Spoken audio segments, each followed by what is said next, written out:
Então, vamos lá, pessoal. Então, o Conselho de Sentença se reuniu, chegamos a uma decisão. Antes de fazer a leitura da sentença, eu preciso fazer alguns agradecimentos.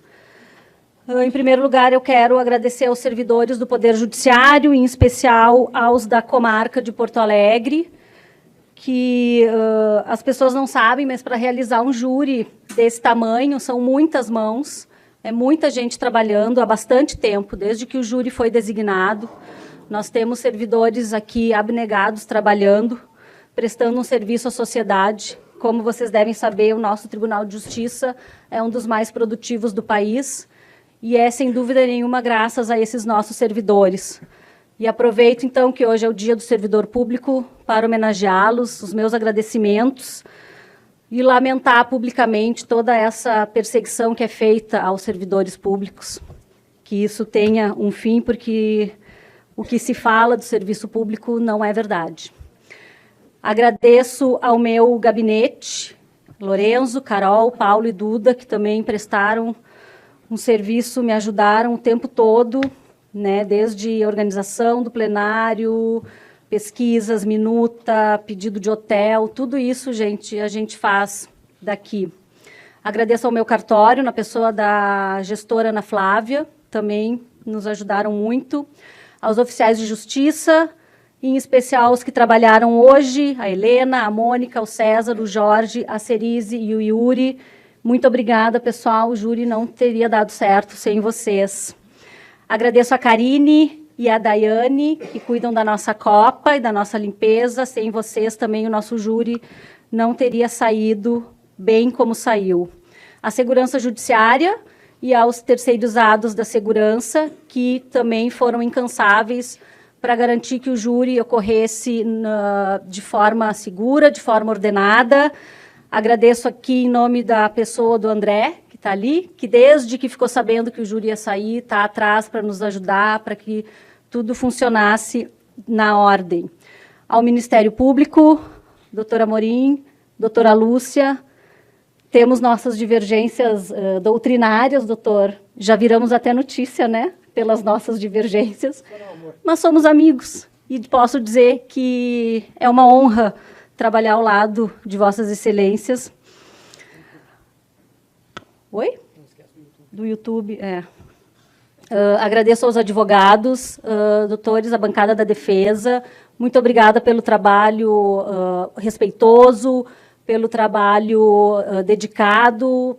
Eu saio daqui segura de que o réu foi muito bem defendido e, sem isso, nós não temos um julgamento justo, né? A defesa é essencial para que tenhamos um julgamento justo. Agradeço ao pessoal da assistência, que se comportou muito bem. Peço desculpa se alguma das minhas chamadas foi mais ríspida, mas a gente fica tudo muito ansioso aqui para que os trabalhos saiam da melhor maneira possível. Agradeço a doutora Lourdes, que está ali no cantinho, a minha colega, minha inspiradora. É uma honra trabalhar ao seu lado, doutora Lúcia. Vossa Excelência me inspira e é uma honra ser sua amiga também. Por fim, agradeço ao nosso Conselho de Sentença, aos jurados, que são anônimos, que são pessoas da comunidade, que são pessoas que abriram mão de 2 dias de suas vidas, sem falar com seus entes queridos, sem comunicação com o mundo exterior, que ficaram atentos, que questionaram bastante tanto o Ministério Público quanto a defesa, o que indica que estavam conectados ao julgamento, que não estavam ali apenas para julgar de qualquer maneira. Vocês cumpriram com muita certeza o compromisso que vocês fizeram no início da sessão, de julgar com imparcialidade, com justiça esta causa. E, por fim, dona Kátia, a senhora vai o meu agradecimento especial. A senhora disse, no início do seu depoimento, a senhora disse que quando uma mãe sofre, todas as mães sofrem. E a senhora está coberta de razão. Quando uma mãe chora a perda de um filho, todas nós choramos. Eu sou mãe, temos muitas mães aqui. E perder um filho é uma dor que a gente não consegue saber o que é. Só quem sofre essa perda tem condições de dizer. Eu fiquei pensando o que eu ia dizer para a senhora, depois desses 9 anos em que a senhora está lutando por esse julgamento. E eu não sabia o que dizer. Então, eu me socorri Me Socorri, de Mário Quintana, e ele diz assim: mãe, são 3 letras apenas, as desse nome bendito. Também o céu tem 3 letras, e nelas cabe o infinito. Para louvar a nossa mãe, todo o bem que se disser, nunca há de ser tão grande como o bem que ela nos quer. Palavra tão pequenina, bem sabem os lábios meus, que és do tamanho do céu e apenas menor que Deus. Dona Cátia, a senhora leva o meu carinho, as minhas homenagens, tá, e o meu respeito. E agora eu passo a leitura da sentença.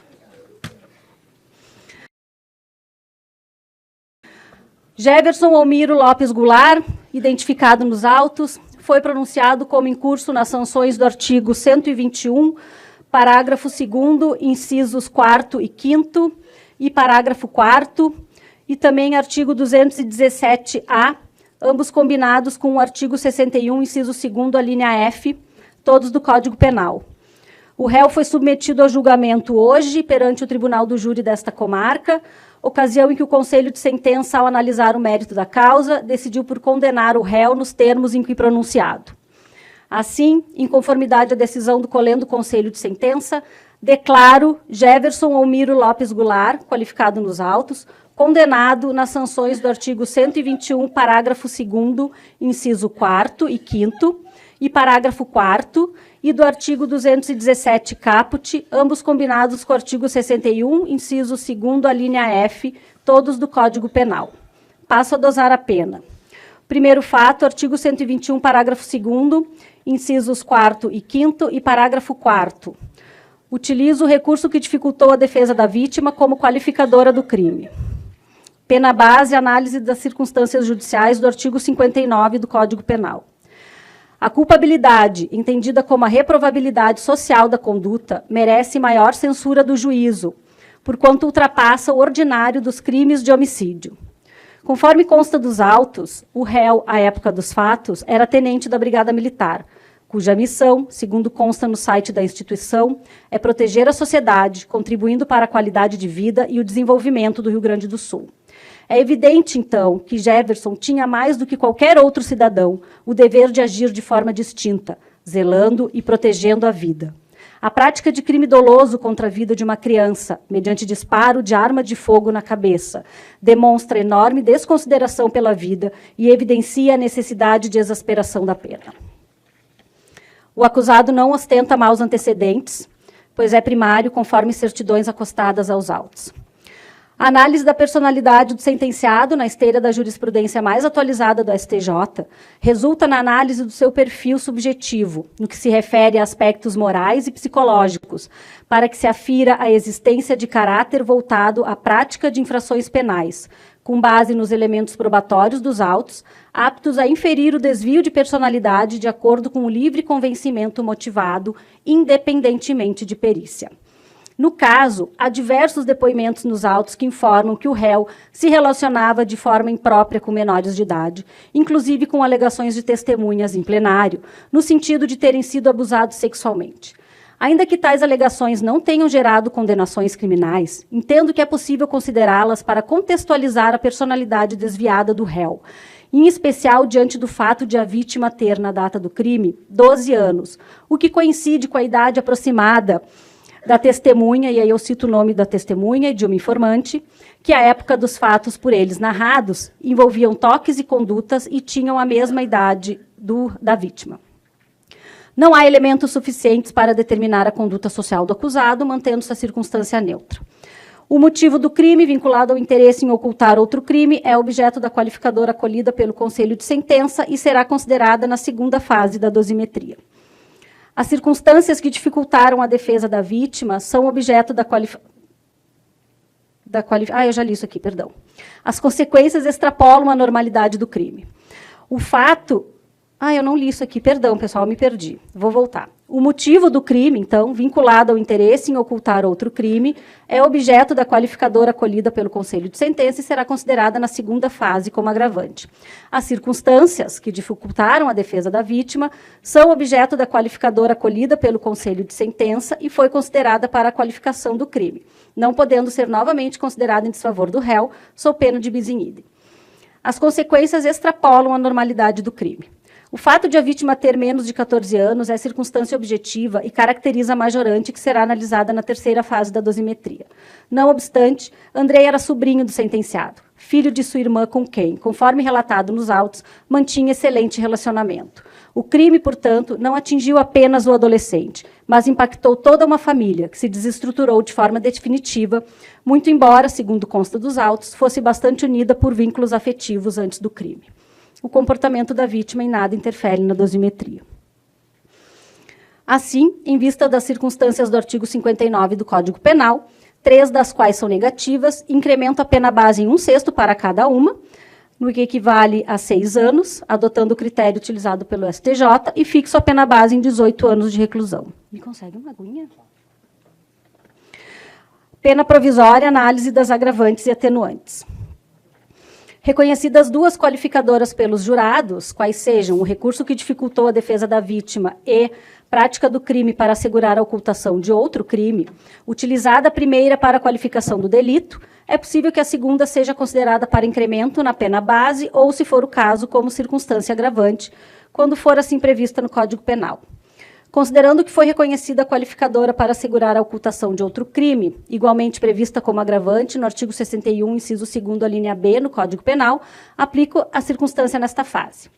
Ainda, o crime foi praticado com o réu prevalecendo-se de relações de coabitação, pois residia na casa da vítima a convite de sua irmã, o que caracteriza a agravante do artigo 61, inciso 2º, a linha F, do Código Penal.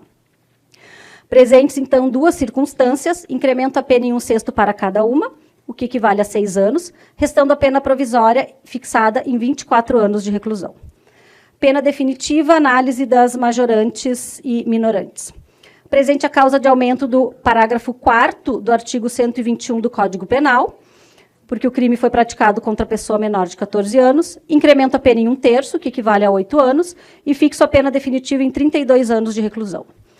Anoto que na terceira fase da dosimetria, quando são analisadas as causas especiais de aumento e diminuição da sanção, é permitido que a pena ultrapasse o quantum máximo fixado abstratamente pelo tipo penal, não obstante o limite fixado no artigo 75 do Código Penal, que será observado, então, na fase da execução. Pena do segundo fato, artigo 217-A do Código Penal, caput do Código Penal. As considerações em relação às circunstâncias do artigo 59 do Código Penal são, na maior parte, as mesmas, com uma pequena distinção. Culpabilidade, antecedentes, personalidade, conduta social e consequências do crime e o comportamento da vítima seguem a mesma análise já realizada para o crime de homicídio. As circunstâncias do fato são graves, pois o crime foi praticado na casa da vítima, onde certamente se sentia seguro, especialmente porque estava na companhia de seu tio, em quem, segundo consta dos autos, mantinha confiança, o que, por certo, facilitou a prática delitiva. Não obstante, tal circunstância está inserida na agravante do artigo 61, inciso 2º, a linha F, do Código Penal, e será considerada na segunda fase. O motivo do delito sexual é a satisfação da própria lascívia, inerente ao tipo penal. Assim, em vista das circunstâncias do artigo 59 do Código Penal, 3 das quais são negativas, incremento a pena base em 1/6 para cada uma delas, o que equivale a 4 anos, adotando o critério utilizado pelo STJ e fixo a pena base em 12 anos de reclusão. Pena provisória, agravantes e atenuantes. O crime, então, foi praticado com o réu prevalecendo-se de relações de coabitação, pois residia na casa da vítima a convite da sua irmã, o que caracteriza a agravante do artigo 61, inciso 2º, a linha F do Código Penal. Então, incremento a pena em 1/6, que equivale a 2 anos, restando a pena provisória fixada em 14 anos de reclusão. A pena definitiva, então, não há circunstâncias majorantes ou minorantes a serem consideradas, razão pela qual torno definitiva a pena em 14 anos de reclusão. Concurso de crimes. Considerando que os crimes foram praticados em concurso material, na forma do artigo 69, caput do Código Penal, cumulo as sanções aplicadas individualmente e fixo a pena definitiva em 46 anos de reclusão. O regime de cumprimento de pena em razão do quantum fixado será o fechado, inicial fechado, na forma do artigo 33, parágrafo 2º, a linha A do Código Penal. Não há detração a ser considerada. Não cabe a substituição da pena privativa de liberdade por restritiva de direitos, em face do quantum de pena aplicada e porque o crime foi praticado mediante violência contra a pessoa. A indenização, nos termos do artigo 387-4 do Código Penal, deve ser fixada pelo juízo, considerando os prejuízos sofridos pela parte ofendida. A matéria tem sido objeto de debate na doutrina e jurisprudência em relação aos requisitos exigidos para sua fixação, tendo o STJ, por ocasião do julgamento do tema repetitivo número 983, fixado que, no caso de violência contra a mulher praticado no âmbito doméstico familiar, é possível a fixação de valor mínimo indenizatório a título de dano moral, desde que haja pedido expresso da acusação ou da parte ofendida, ainda que não especificada a quantia e independentemente de instrução probatória. A tese se limita às hipóteses de crime envolvendo violência contra a mulher, na forma da Lei 11.340, de 2006. Ao não abranger aos demais crimes, a conclusão lógica é que a indicação do valor pretendido e a respectiva instrução probatória são essenciais à fixação da indenização. Dispensada esta última, quando evidenciado pelas circunstâncias do caso concreto, o dano moral presumido. E aí eu cito jurisprudência do STJ. Assim, em que pese não desconheça decisões em sentido contrário, tenho que, a fim de assegurar ao acusado a observância do devido processo legal, com exercício do contraditório e ampla defesa, deve a inicial acusatória conter o pedido indenizatório com expressa indicação do valor mínimo pretendido, bem como ser o pleito objeto de instrução probatória realizada em conjunto com a instrução referente à matéria criminal. Ou seja, a acusação deve indicar um valor mínimo referente aos prejuízos materiais e morais suportados pela vítima, que devem ser demonstrados no curso da instrução, possibilitando ao réu impugnar o pedido e os valores postulados. No caso dos autos, tais requisitos não foram observados, pois consta apenas pedido genérico na denúncia, razão pela qual eu deixo de fixar a indenização, sem prejuízo de os legitimados postularem o ressarcimento dos danos na esfera competente. Perda da função pública. O Ministério Público requereu ainda a incidência do artigo 92, inciso 1º, a linha B do Código Penal, de forma a ser o sentenciado condenado à perda da função pública. Não há como ser acolhido o pedido, pois Jefferson encontra-se na reserva da Brigada Militar, circunstância que não é abrangida pela norma legal, não sendo possível aplicá-la de forma analógica, pois causa prejuízo, sob pena de violação ao princípio da legalidade. E aí eu cito jurisprudência atualizada do STJ nesse sentido. Situação para apelar. Então, diante da sentença condenatória e considerando a recente decisão do STF no julgamento do tema 1068, determino desde logo a execução provisória da pena. Espeça-se o respectivo mandado de prisão, com imediata inclusão no BNMP e também o PEC provisório. Custas pelo réu, após o trânsito em julgado, lance o nome do réu no rol dos culpados e remeta-se à VEC para a complementação da PEC. Demais dispositivos legais, sentença publicada em sessão de julgamento do Tribunal do Júri, presentes as partes que ficam intimadas, nada mais. Pessoal, então, novamente, os meus agradecimentos aos jurados e às juradas. Muito obrigada, vocês estão dispensados de amanhã. Vamos todos para casa em paz, então, e eu declaro encerrada a sessão.